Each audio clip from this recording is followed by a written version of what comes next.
Hey y'all, on today's video I'm going to show you how to build a H-brace.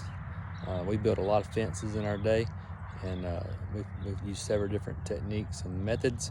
What I'm going to show you here today is something we started doing about 2 or 3 years ago. To us, it's the best way to build an H-brace. It's easy to put up, it's fast, it makes a real sturdy H-brace, and if you're working alone, you can do it by yourself fairly easily. So I'm going to give a little walkthrough on a completed one, and then show you some steps on how to build one from the start. So here is a completed H-brace we did last week. We got our 2 verticals. We charred the ends of them before they went in the ground. And then we have a horizontal, which is held together with a rebar. We drill a hole through to the horizontal and hammer it in on both ends.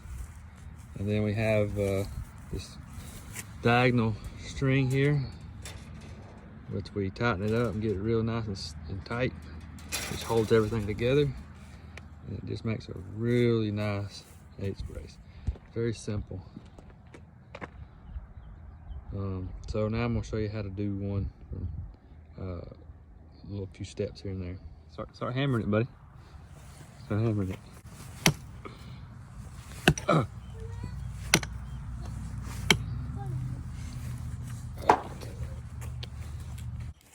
You hammering it in? On it goes. Yeah. Alright, we got the rebar in on each side. We got a staple here holding the wire tight. Got one of these ratchet wire tighteners.